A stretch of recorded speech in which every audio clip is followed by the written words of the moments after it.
For today's journey, I'm going to show you how planking made a significant impact on my fitness journey. Thanks to planking, I experienced, and still do, several benefits such as improved strength, stability, and a slimmer stomach. Planking is like the bread and butter of most people's workouts, including mine. After all, it's a total body exercise that engages more than the core, but also the arms, chest, back, legs, and butt. Many of you may be wondering, does planking really result in better stability? Is it true that planking can boost your metabolism? Stay tuned until the end and I'll tell you my top plank variations that greatly contributed to my fitness success. Here's what happened when I began planking a year ago. Number 1. Greater deep ab muscle strength. When the topic ab exercises come up, most people automatically think of exercises that strengthen the six-pack muscles, otherwise known as rectus abdominis. It's vital to learn that six-pack muscles are just one part of the abdominal muscles. Other major parts include the internal and external obliques and the deep transverse abdominis TVA. The primary reason the plank exercise is superior to some other ab exercises is that it requires the contraction of all four major abdominal muscle groups. And among those ab muscles, it's your TVA that gets the most work. The transverse abdominis is a deep muscle that flattens the abdominal wall. It also supports internal organs and stabilizes the lumbar spine, specifically during arm and leg movements. There are two natural ways to activate your transverse abdominis. First is by contracting your ab muscles without moving, as if you're bracing yourself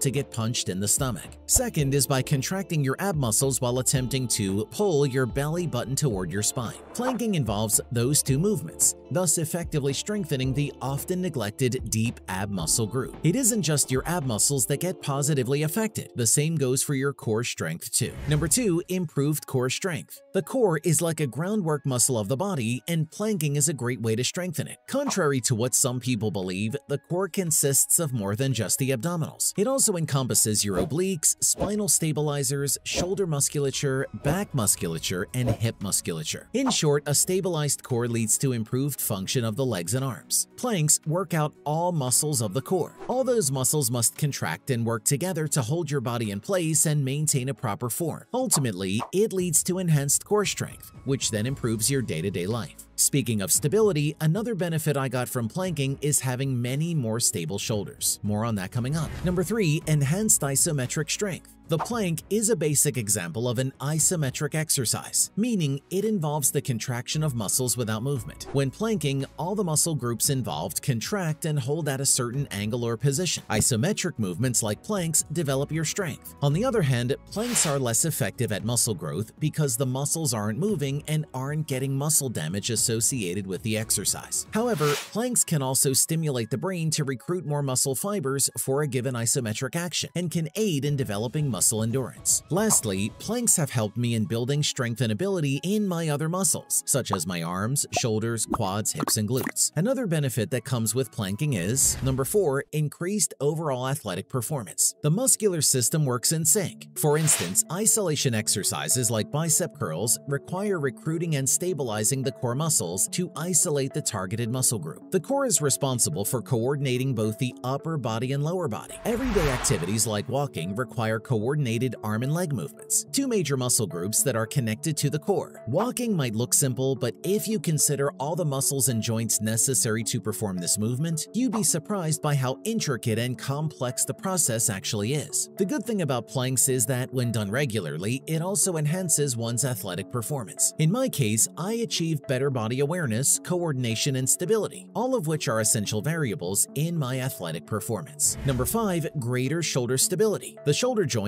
is the most flexible in the body. It has a remarkable range of motion that allows for all sorts of movements that make day-to-day life easier. But all that wide range of motion and movement also make the shoulder the least stable joint in the body. This makes it especially susceptible to injury and dislocation. One effective way to help boost the stability and strength of the shoulders is to do regular planks. Thanks to the isometric nature of planking, it engages and builds strength around the shoulder blade and the rotator cuff to keep those smaller muscles stable when performing other exercises. This then improves the activation of shoulder muscles during exercise, ultimately reducing injury risk. Want to work on your posture next? Again, planking is the answer. Number 6. Improved posture. The key to maintaining a good posture while sitting and standing is having a strong core. I spend a huge chunk of my time sitting in front of the computer, which led me to have a terrible posture. Then came planks that changed my life for the better. In a way, the correct plank form is what they consider an ideal posture. Notwithstanding the horizontal positioning of planking, it's practically the same thing. The plank exercise contracts your core, engages your lumbar spine and glutes, and pulls your shoulder blades down and in toward the spine. Imagine drawing a line from your ears to your shoulders, hips, knees, and ankles, and you'd most likely get a near-perfect straight line. With planking, your muscles and joints are trained to align your spine properly. In turn, it builds strength and improves posture whether you are sitting, standing, walking, or even running. Oh, and remember how I mentioned muscle growth and strength? Planks can give you those, but only by a small margin. When it comes to building the best physique, there's a whole new universe you should be exploring, but more on that in a little bit. Number 7. Increased metabolism. The plank isn't exactly at the top of the list of exercises that promote metabolism. Dynamic movements like squat presses, mountain climbers, and burpees are typically your best buds. That said, performing planks regularly for months absolutely won't hurt your metabolism. In fact, doing so can give your metabolism a little push. What I do is simply focus on engaging all the major muscle groups in my body whenever I perform planks. I always engage my legs, squeeze my thighs and glutes, along with keeping my core and trunk firm. You should master the standard plank first. Once you do, you should start adding dynamic planks to your routine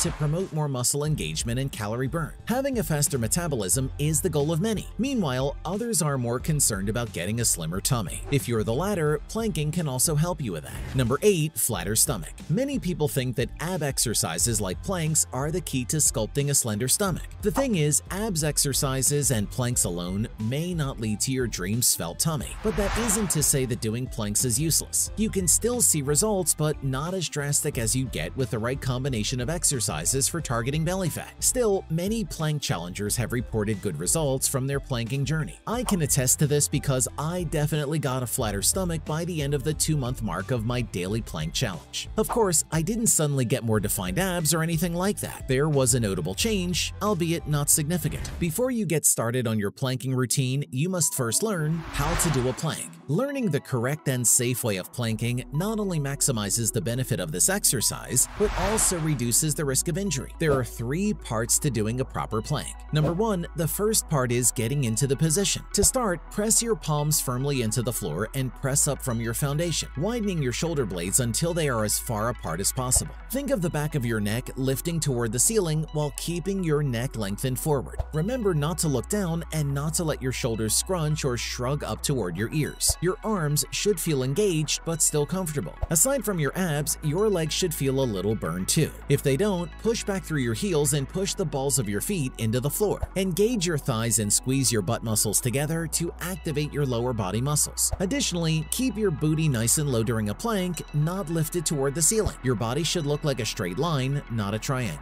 Number 2, the second part is the breathing process. Although it's important to concentrate on the right form, don't neglect proper breathing either, as lack of oxygen can cause dizziness or nausea. Remember to inhale and exhale rhythmically throughout your plank. If you're new to working out, consider holding a plank for 5 breaths in and 5 breaths out before releasing. Number 3, and the third and last part is proper alignment. One way to ensure a proper plank alignment is to imagine yourself balancing a glass of water on your lower back without collapsing your back along the way. If you're just a beginner, hold a plank for as long as you can do it correctly and stay in this position. If that's 10 seconds, that's totally okay. You can just work your way up to a minute or more little by little. There's no point doing long duration planks if you're just compromising your safety in the process. Because you've stayed with me until this part of the video, let me tell you about my top plank modifications. To modify a plank, do the following. Number 1, knee plank, beginner level. Lay on the floor with your elbows under your shoulders, hands flat on the floor and core engaged. Keeping your forearms and knees on the floor, slowly lift yourself until your body forms a straight line from your knees to your head. Hold the position for as long as you can. If your abs muscles start shaking, good, because this is a sign that you're working your abs. Number 2, side plank, intermediate to advanced level. Lay on your right side with feet together and forearm beneath your shoulder. Engage your core and raise your hips so your body forms a straight line from your feet to your head. Hold this position for as long as you can. Repeat on your left side. Number 3, knee to elbow plank, advanced level. Start in a plank position with hands shoulder width apart on the floor. Engage your ab muscles and keep your spine straight. Lift your right foot towards your right elbow. Return the right foot to the full plank position. Repeat with the left side, moving your left foot towards your left elbow. My favorite variation is the side plank. I like that it straddles between the intermediate and advanced level. What about you? Comment your answer below. Planking offers plenty of benefits. It's like the jack of all trades yet a master of none. But if we're talking about getting ripped and building a top 1% physique, then you've barely even scratched the surface. Trust me, there's so much more you must know, and you should start educating yourself by watching this next video.